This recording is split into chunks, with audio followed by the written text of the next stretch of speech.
자, 이제 6일, 5일 남았어요. 오늘 나오셨으니까 5일 승리하시기 바랍니다. 예, 마지막 5일 마귀한테 치지 말고 꼭 이기셔서 뭐든지 한번 마음에 이렇게 결심을 하면 꼭 지켜야 되겠다. 특히 하나님 앞에 뭔가 이렇게 약속을 한 것은 목숨 걸고 지키셔야 됩니다. 뭐 20일 특별 새벽기도 한다든지 3일 금식기도를 한다든지 내가 뭐 하나님 앞에 무엇을 이렇게 약속을 했다든지 그러면 신과의 약속이에요. 사람과의 약속이 아니고 신과의 약속은 그 그리스 신화 같은 데 보세요. 안 지키면 죽는 거예요. 신이 그냥 다 죽여버리잖아. 근데 그건 다 가짜 신이지만 우리가 믿는 하나님은 진짜 유일하신 한 분의 신이십니다.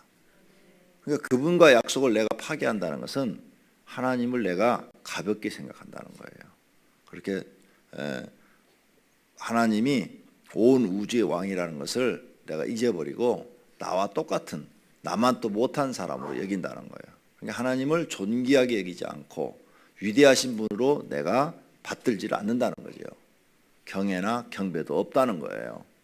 그러니 하나님이 보실 때 괘씸하고 미련하고 신과의 약속을 어기다니 옛날 같으면 그냥 죽는 거예요. 그런데 신약에 와서 많이 하나님이 사랑을 강조하시다 보니까 많이 참아주시는 거죠. 꼭 하나님과의 약속은 어떤 일이 있어도 목숨 거셔야 됩니다. 그래서 한번 21일 새벽기도 하기로 했으면 천지가 전쟁이 일어나도 하셔야 돼요. 전쟁이 일어나도. 그래서 하나님과 약속을 내가 신실하게 지키며 하나님이 그런 내 모습을 보고 너는 정말 약속을 지킬 줄 아는구나. 그리고 너는 부지런하구나. 한번 한다면 하는 사람이구나. 이렇게 인정을 받아야 돼요. 거기에 이제 믿음도 실리고 정신력도 강해지고 인내심도 있고 그렇죠? 끈기도 있고 이런 사람으로 이게 만들어지는 거예요. 그래서 어느 일을 맡겨주든 믿음이 있고 정신력 강하고 인내심 있고 끈기도 있고 지구력도 있고 이런 사람이 되면 세상에 나와서 무슨 일을 맡겨줘도 해내는 사람이 되는 거죠. 하나님 지금 그걸 기르기 위해서 하나님과의 약속을 철저히 지키라는 거예요. 목숨 걸으라는 거예요. 그러니까 내가 하나님을 사랑할 때 어떻게 하라고 해서 예수님이 마음을 다하고 목숨을 다하고 뜻을 다하여 주 하나님을 사랑하라. 목숨 걸으라고 그랬잖아요. 목숨. 그러니까 교회 나와서 자꾸 목숨 걸고 하다 보니까 그게 내 생활이 되고 습관이 되는 거죠. 그 습관을 가지고 나가서 사업을 하든 장사를 하든 직장을 다니든 한번 딱 자기가 하겠다 결심하면 아무리 힘들고 어려워도 끝까지 그 일을 해내니까 그 사람은 인정을 받고 칭찬을 받고 성공하는 거예요. 그런데 이런 정신력이 교회에서 안 길러지는 거죠. 왜? 믿음도 없고 마음도 약하고 하나님도 우습게 생각하고 형편없는 사람인 거죠. 그러니까 그런 정신력을 갖고는 세상에 나와서는 아무것도 되는 일이 없는 거죠. 오늘 우리는 하나님과의 약속, 목숨 걸고 지키려고 하는 분들이 되시기를 축원합니다. 그러면서 여러분이 만들어지는 겁니다. 하나님이 원하는 성품의 사람으로 만들어지는 거죠. 자, 12장 1절은 훈계와 징계에 대해서 말씀하고 2절은 은총과 정죄, 3절은 의인과 악인의 뿌리에 대해서 얘기하고 4절은 어진 여인과 욕된 여인에 대해서 얘기하고 5절에서 7절은 의인과 악인의 생각과 말과 행동에 대해서 얘기하고 8절에서 9절은 칭찬과 멸시에 대해서 얘기하고 10절은 의인과 악인의 국률에 대해서 얘기하고 11절은 경작하는 자와 방탕하는 자에 대한 이야기고 12절에서 14절은 의인과 악인의 입술의 열매에 대해서 얘기하고 15절에서 16절은 미련한 자와 지혜로운 자에 대한 이야기고 17절에서 19절은 진리를 말하는 자와 거짓 증인에 대한 이야기고 20절에서 21절은 의인의 화평과 악인에 대해서 말하고 22절에서 23절은 거짓 입술의 미련함에 대해서 얘기하고 24절과 27절은 부지런한 자와 게으른 자에 대한 이야기고 그 다음 25절은 근심과 즐거움에 대한 이야기고 26절은 이웃에 대한 의인과 악인의 태도 그 다음에 28절은 생명과 사망에 대한 이야기를 하고 있습니다. 첫째, 1절 훈계와 징계. 훈계를 좋아하는 자는 지식을 좋아하거니와 징계를 싫어하는 자는 짐승과 같으니라. 짐승은 아무리 징계를 해도 못 알아듣습니다. 짐승은 못 알아들어요. 첫째, 짐승은 영혼이 없죠. 두 번째, 지능이라 IQ를 지능이라고 그러죠. 지능이 낮지요. 지능이 30, 20, 10 이렇게밖에 안 돼요. 사람은 평균 100이 다 넘어요. 그래서 사람의 지능은 세 자릿수 100이 넘으니까 세 자릿수고 100 이하 99까지는 두 자릿수. 그래서 멍청한 사람을 얘기할 때 에이 제 지능이 두 자릿수야 이렇게 얘기하는 거예요. 두 자릿수야. 그러면 이제 세 자리가 100 이상인데 웬만한 사람은 거의 다 100 이상이에요. 그 평균은 한 120 정도 나오는데 지능이. 그런데 두 자릿수 그러면 이제 짐승들이 갖고 있는 거죠. 주로. 그래서 이제 사람을 무시할 때 에이 쟤는 IQ 두 자릿수야. 이제 IQ도 빼요. 그냥 쟤는 두 자릿수야. 그게 바로 흉보는 거예요. 흉보는 거. 그러니까 짐승은 IQ가 30, 20, 10 그리고 또 이런 거 있죠. 쟤는 세 대가리야. 이렇게 말하죠. 새는 지능이 더 낮아요. 10 이렇게 낮아요. 그러니까 그런 얘기들 하는 거죠. 지금 그에 비유한 거예요. 지금 솔로몬이 이 징계를 해도 그것을 모르는 사람, 하나님이 지금 징계를 했는데도 깨닫지 못하는 사람, 그런 사람은 짐승과 같다. 짐승, 머리가 멍청한 짐승과 같다. 아무리 가르쳐도 짐승은 잘 모르는 것처럼 머리가 아주 둔한 그런 짐승과 같다. 이렇게 말하는 거예요. 징계. 히브리서에 보니까 하나님께서 사랑하는 자를 징계하신다 그랬어요. 사랑하는 자를 징계하신다. 사랑하는 자마다 자기 아들을 징계하나니 그랬어요. 징계가 없는 자는 사생하여 그랬단 말이에요. 그래서 하나님은 사랑의 채찍을 가하신다. 그러니까 우리가 하나님 말씀을 어기면 하나님은 채찍을 가하셔요. 채찍을 가하셔서 깨닫게 해주시는 거죠. 징계를 하시는 거예요. 너 그러지 마라. 그리고 하나님은 사랑의 매를 대시는 거예요. 하나님도 이렇게 우리가 잘못하면 사랑의 매를 드신다. 징계가 없으면 사생하여 이렇게 말했단 말이에요.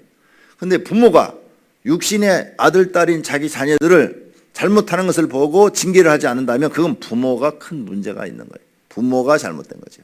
하나님도 우리가 잘못하면 징계를 하거든요. 그러니까 여러분이 하나님이 나를 사랑하는가 안 하는가 죄를 져봐요. 죄를 졌더니 징계가 온다. 그러면 하나님이 나를 사랑하는구나. 내가 지금 죄를 져서 하나님께 둘게 맞고 있다. 주의를 어겼더니 교통사고가 났다.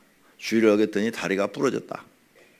아니면은 내가 사업한다고 계속 주의를 1년 어겼더니 사업이 망해버렸다. 그럼 그게 징계예요. 깨달아야 돼. 하나님이 나를 징계하고 계시는구나. 내가 이제부터는 하나님의 법을 지켜야지. 이렇게 깨달은 것이 지혜로운 자인데 깨달지 못하는 사람은 짐승과 같다. 그 말이에요. 그러니까 짐승이 안 되려면 하나님이 징계를 할 때 깨달은 사람이 되라는 거죠. 그래서 훈계를 좋아하라. 그런 징계를 당하지 않으려면 훈계를 좋아하라.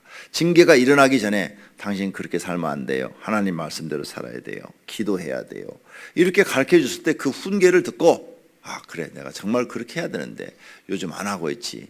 이러면 내가 영적으로 죽고 하나님과 멀어지고 그러면 사단이 방해를 하고 그러면 내가 무슨 일이 형통하지 않지. 이렇게 훈계를 좋아하고 그것을 따라가는 사람은 지식을 얻고 지혜를 얻는다 그 말이에요. 그 다음 2절 선한 마음을 가진 사람은 하나님께 은총을 받지만 악한 마음을 가진 사람은 날마다 마음속에서 악한 꾀를 생각하니까 하나님께 정죄함을 받느니라. 그러니까 마음속에 악한 마음을 버려라. 그리고 항상 선한 마음을 가지려고 해라. 그래서 예수님께서 너희는 악에서 구해 주소서 이렇게 기도하라고 그랬어요. 마음 자체가 악해서는 안 된다는 겁니다.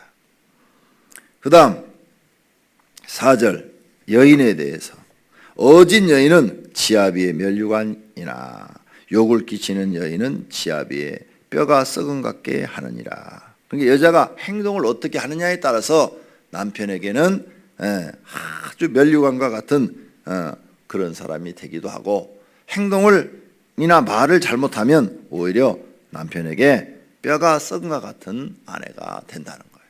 그러니까 여인은 말과 행동을 생각해서 조심스럽게 잘하라는 거죠.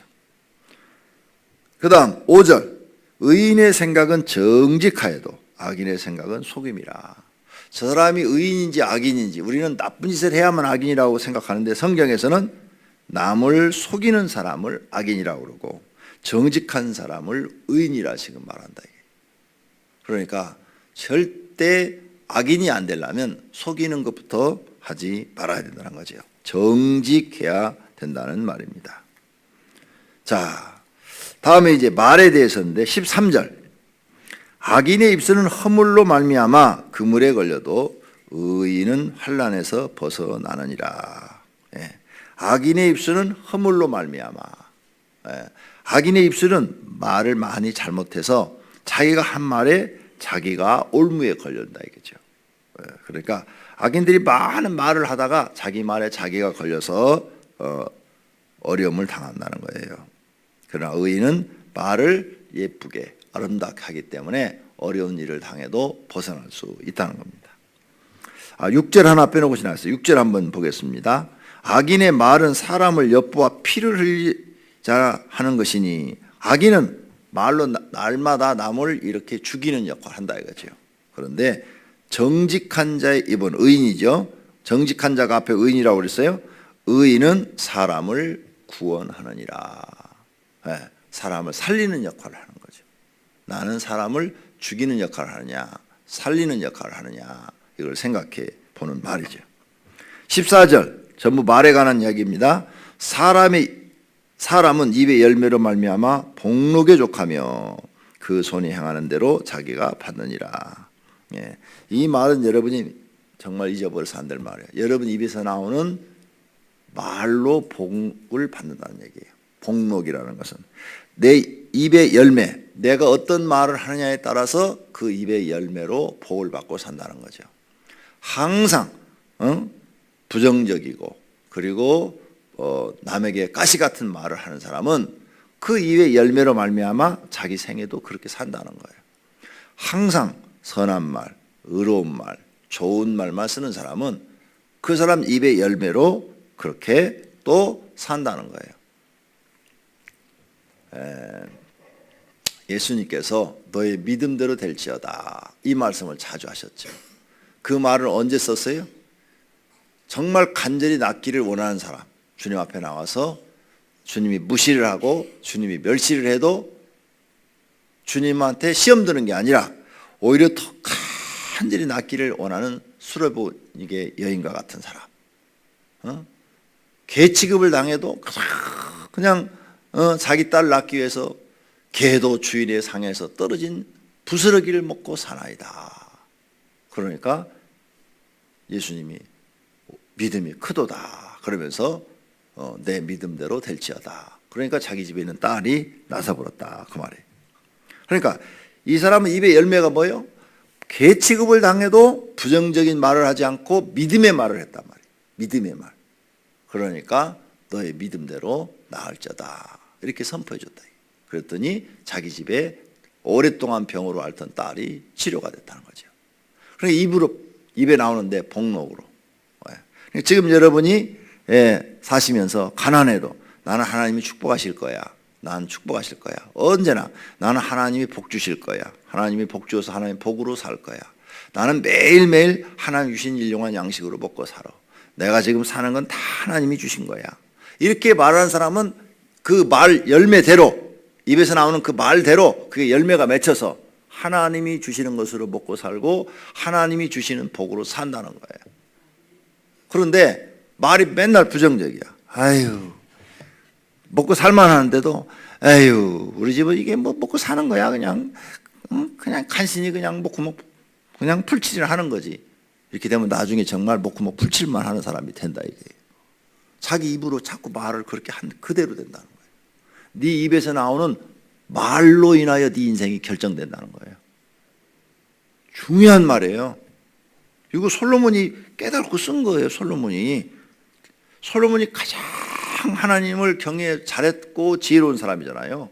그러다 한번 된통 맞았거든요. 나중에 깨닫고 쓴 게 지금 이 전도서 또 잠언서 일부분 이런 것들이에요. 그래서 솔로몬이 그 지혜를 가지고 하나님을 섬기면서 깨달은 거라고. 깨달은 거.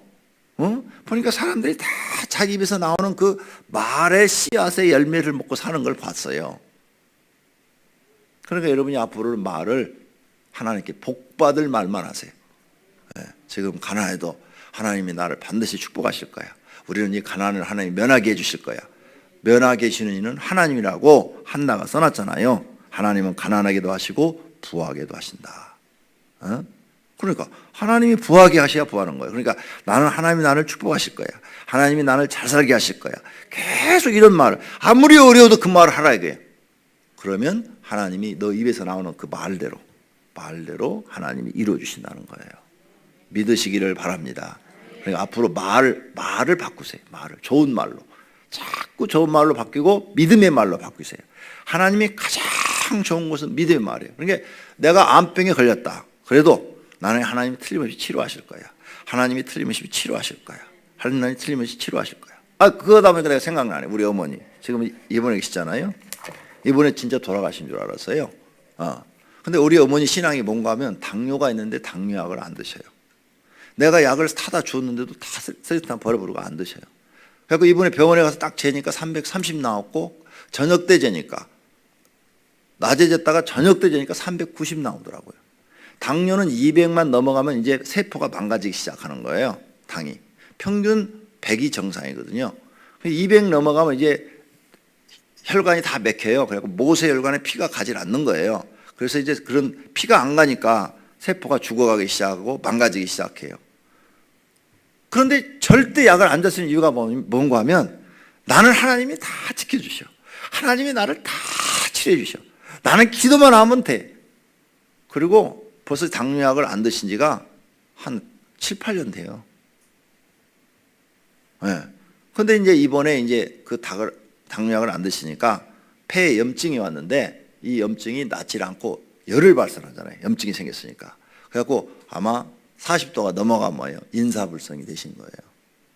그래서 발견해서 병원에 갔는데 의사가 약을 갖다 줘도 안 먹고 뭐 아무것도 안 먹는 거예요. 나는 약 안 먹는다고, 나는 기도로 산다고, 나는 하나님의 은혜로 산다고 계속 그 말만 반복하는 거예요. 그래서 내가 미워가지고 약을 먹어야 낫고 퇴원을 하지요. 그러니까 막 퇴원만 시켜달라는 거예요. 빨리 빨리 집에 가게만 해달라는 거예요. 그래서 그런데 정신이 왔다 갔다 하시는 거예요. 어떤 때는 바른 말하고 어떤 때는 전혀 엉뚱한 말하고 사람도 못 알아보고 누구냐고 그러고 우리 성도님들 오시니까 누구냐고 늘 왔던 우리 장로님들도 못 알아보고 이러는 거예요.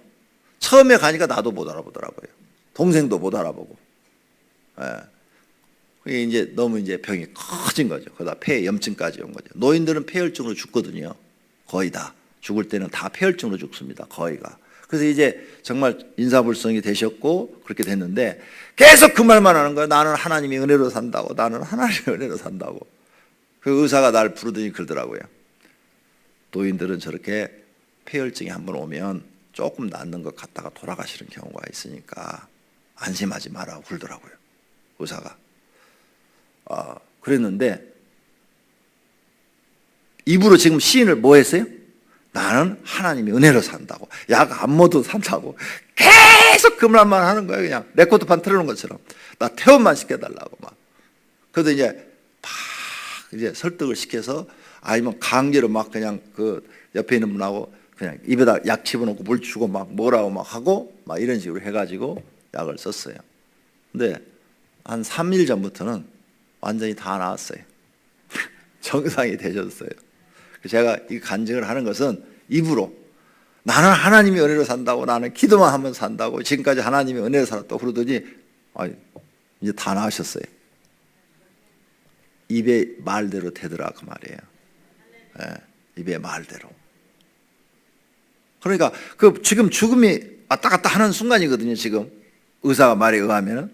그런데도 계속 그 말만 하는 거예요. 그래서 내가 제발 약 좀 드시라고 막 그래도 안 잡서요. 입에다 넣지도 팍 뱉어버리고 간호사들이 나만 없으면 절대 안 먹는데요.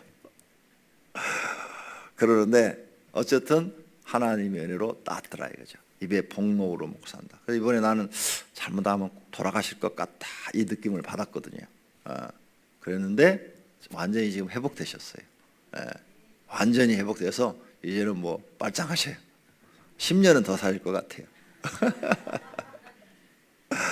그러니까 여러분들도 이 하나님 앞에 마지막 순간까지 믿음으로 고백하는 거 잊지 마시기를 바랍니다. 할렐루야. 기도하겠습니다.